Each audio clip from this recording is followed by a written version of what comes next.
कहीं ना कहीं तो मिलेगा। उसकी बलि का समय आ गया है, जाओ ढूंढो, ढूंढो उसे। उसकी जरूरत नहीं है, तुम्हारे बेटे को मैंने ही मारा है।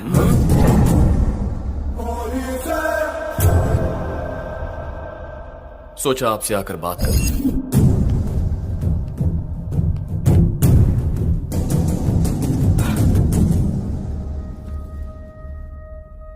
आपको मैं अपनी कहानी बताता हूं सर।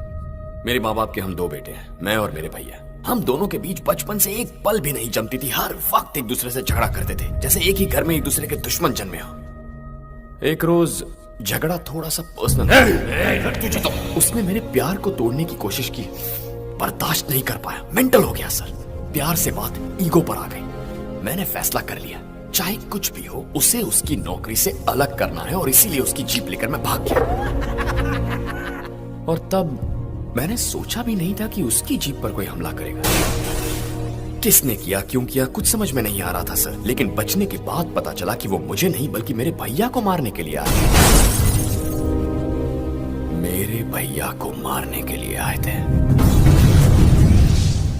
फिर क्या सर, मेरा माइंड पूरी तरह ब्लैंक हो गया। मेरा ब्लड कितने हजार किलोमीटर की स्पीड से दौड़ रहा था मुझे खुद नहीं पता। उस वक्त भैया पर जो गुस्सा था, उनसे बदला लेना था, ये कुछ समझ में नहीं आ रहा था। बस एक चीज दिमाग में बैठ गई कि जिसने भैया को मारने की कोशिश की उसे खत्म कर।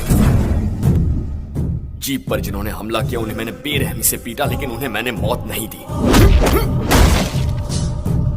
और इतना सब हो जाने के बाद मुझे एक छोटा सा डाउट आया। मेरी तो भैया से बनती नहीं थी, तो मैंने ऐसा रिएक्ट किया क्यों? मैं आपके बेटे को मारने वाला था। अजीब बात है, पता है क्यों? हमारे खून के अंदर मैजिक ही कुछ और है। इतने दिनों से मेरी और भैया की बनती क्यों नहीं, बनती क्यों नहीं, बनती क्यों नहीं, यही सोचता था मैं। हम दोनों की कब की बन गई थी सर। हमारे बीच जो झगड़े हुए वही हमारा प्यार है। आपको मैं ये सब इसलिए बता रहा हूं ताकि आप मेरे बारे में अच्छी तरह जान सके। इन सारे झगड़ों को यही रोक दीजिए। आप मुझे, मेरे भैया को या मेरी फैमिली को तंग मत कीजिए। नो सर, मैं कोई वार्निंग देने नहीं आया हूं। बस इतना कहने आया हूं कि हम सब खुश रहें। ओके, अब यही बात अगर मैं आपके बेटे से कहूं तो उसे कुछ समझ में नहीं आएगा। अभी गुस्से में होगा ना, पर आपको बेटे के पिटने का दुख है ना, आप समझ जाएंगे। अक्सर जो इंसान गुस्से की बजाय दुख में होता है ना, वो बातों को बेटर समझ पाता है। रोक दीजिए अब ये सब, अपने बेटे को समझाइए।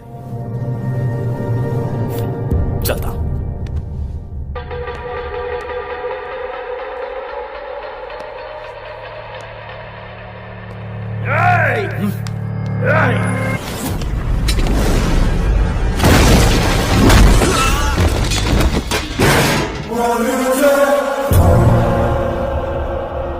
मेरे माँ बाप के हम दो बेटे हैं।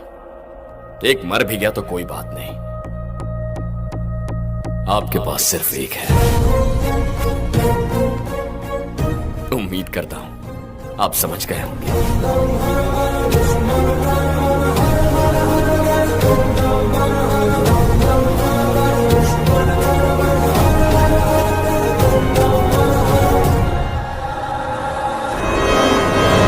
अपने बारे में मुझे पता कर और मेरे बारे में जानकर कोई रेस शुरू मत कर, क्योंकि रेस के घोड़ों पर लगाम लगी होती है, लेकिन मैं बेलगाम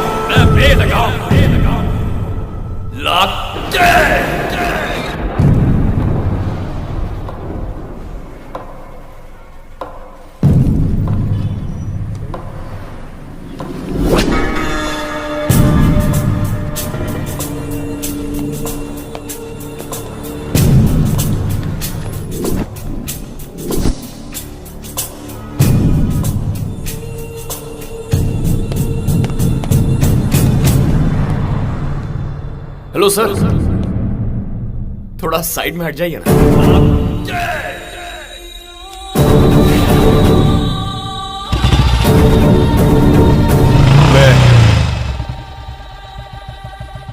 भैया के प्यार की वजह से उस दिन किसी आवेश में मुझे पीट दिया था।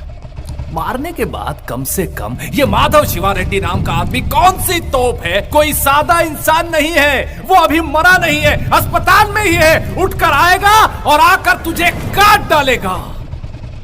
ये नहीं जानता था कि तू। मैं अस्पताल से बाहर आया तो तेरे बारे में क्या सोच रहा था पता है? शिवा रेड्डी से कैसे बचना है, कहां बचना है करके भाग गया होगा। तुझे पकड़ने के लिए कहां कहां ढूंढना होगा और कितने दिन ढूंढना होगा, ये सोच रहा था मैं। लेकिन तू तो यहां है रे, जैसे कि माधव शिवा रेड्डी तेरे लाइफ में है ही नहीं, तेरे साथ उसका कुछ हुआ ही नहीं हो, और तू खुशी से बाइक पर शहर भर में इतने नॉर्मल होकर, इतना कूल होकर कैसे घूम रहा है तू? सर आप हैं कौन? क्या मैं आपको जानता हूं? तू मुझे नहीं पहचानता? आप ये क्या कह रहे हैं सर? शायद आपसे कोई गलतफहमी हो गई। क्या तू सच में मुझको नहीं सर, जानता मैं है? आपको बोल। नहीं जानता। देखो अब मजाक बहुत हो चुका है, सीरियसली बता रहा हूं, जो हुआ उस बात को मैं भूल चुका हूं। मेरी लाइफ में या मेरे माइंड में अब तुम नहीं हो। मेरे भैया को मारने वाली बात मैं भूल चुका हूं, बेहतर होगा तुम भी भूल जाओ। यही बात मैंने तेरे घर आकर तेरे बाप से भी कही थी। तुझे बताया नहीं क्या?